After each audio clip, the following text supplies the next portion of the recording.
I just want to play D&D. It's terrible. I'm like tripping out this morning because I'm on my way into the shop and I'm listening to the Critical Role from last night and it just occurred to me how badly I want to play D&D. I just want to play D&D because I've been running the game and that's fun, and luckily I've been playing some other RPG, like the Battletech RPG is great and all, but man, I just want to be able to develop a character over a period of time.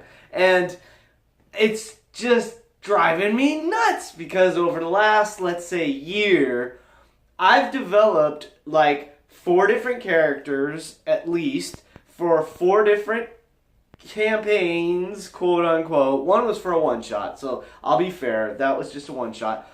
But none of them actually happened, or they fell apart after like 5 or 6 sessions. Sometimes that's the way it goes, and we have to deal with that stuff. I understand that. However, it's just driving me nuts that I don't have a game to actually be in as a player. I'm like, pulling my hair a little bit because, man, I love playing D&D. And although DMing is fun and it presents its own unique challenges, for instance, I enjoy being able to do the voices for many different NPCs. That's kind of fun and cool. And yet, it's like, I like DMing, but I don't love DMing. I love playing D&D. I love being a player in the story. I want to be one of the heroes in the story. And as the DM, you kind of don't get to do that on a certain level, which is okay. It's super. There's no game without a DM, right? That's just the bottom line. There's no game without a DM. And we played our Kingdom of Magic game, which is, again, I know I'm repeating myself, but it is a Princes of the Apocalypse game. So, but it's sort of in my own realm. It's not actually on the Sword Coast. That's the main difference. And there's some other things happening in the background that the players may or may not engage with at some point. Who knows? But the bottom line is, I'm the DM. I'm having fun running the game, for sure. We had a great session this week, so our session 52 was awesome. And yet, it's not the same as being a player. So I'm a little beside myself today because I have these awesome characters that I've created that I just want to see. I want to know who they are. That's the amazing thing I've discovered in this last year or two, let's say last 2 years, about D&D and how it's changing, not only in the greater community, but also just for me as a player. I'm someone that's played D&D for a long time. Not everyone has done that. A lot of the people that I engage with, either through Roll20 or on Twitter or what have you, they've only been playing for a handful of years. Some of them, like one of the players in my Tuesday game, this is his first game ever, his first campaign ever. So he's been playing literally for weeks. He's read all the books and he's into it, which is great. And yet, here I am. I was that guy that, 30 years ago, read all the books because I was so stoked about D&D. And then, and then 3rd edition came out, and I went and I got some of those books, and we never even, my game group and the guys I was playing with, we never even played 3rd edition.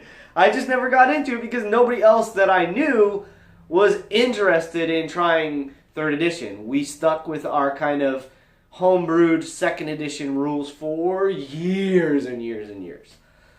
And so Brett is a phenomenal DM. He has a very different style than me, which is cool because, the tables have turned now because he's a player in my games and he's a great player. Oh my gosh, he's really a phenomenal player. And and he's a phenomenal DM. So I feel really fortunate and lucky all this time to know that, what a great player I've got in my game and what a great DM I've had for all these years. And then a couple years ago, I started branching out and playing with different groups, different people. I went to a game store and started playing 4th edition in a game store, and that was lots of fun. But in 4th edition, there's not a whole lot of role-playing that happens, at least for me, because the sessions we were playing it's like each session was sort of a one-shot, or it might have been part of a series, but maybe there was 3 parts and you did it 3 weeks in a row or something like this. So, but that it was very truncated. It felt truncated. So I didn't really have this broad character development.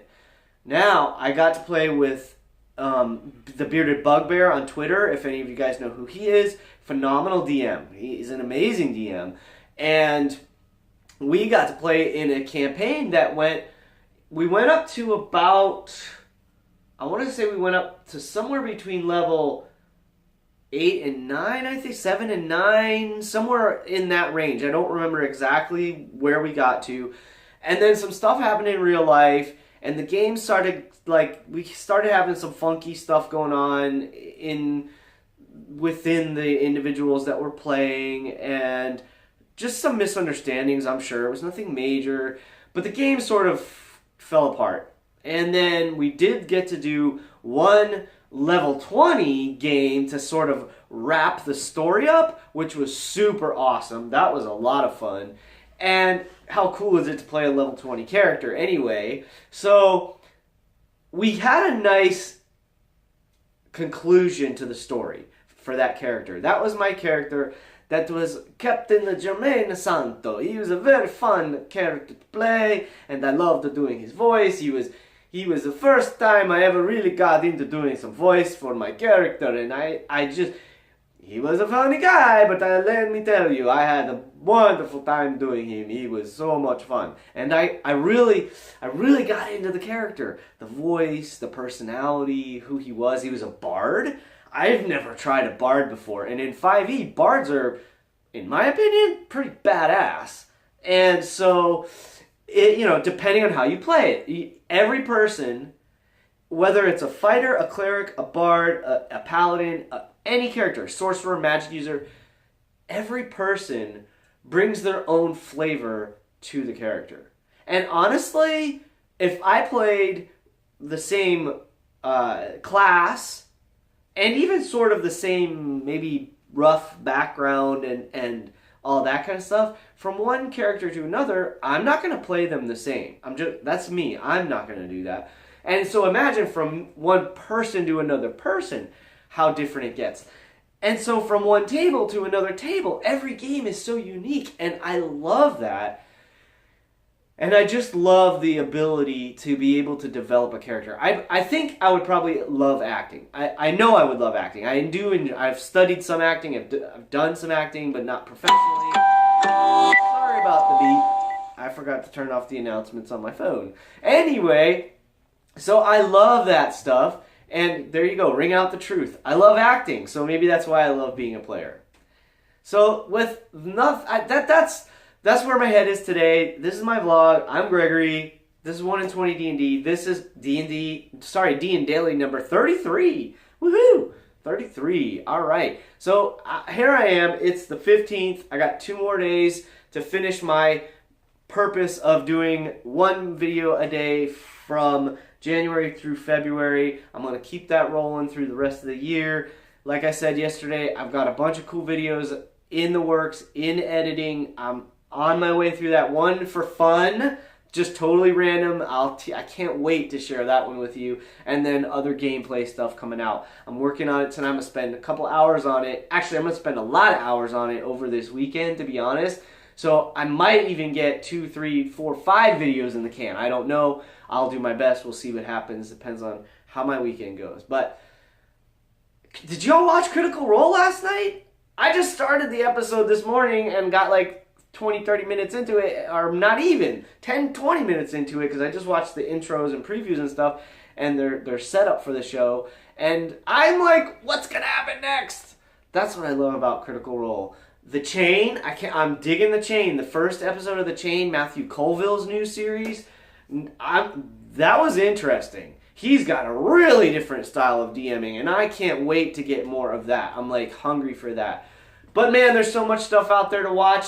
The new Relics and Rarities is posted. I want to watch that. So I can foresee that I'm going to have a very busy weekend. I hope you do too. I hope it's filled with lots of phenomenal games. And I hope to see you at a table someday. But until then, keep rolling 20s.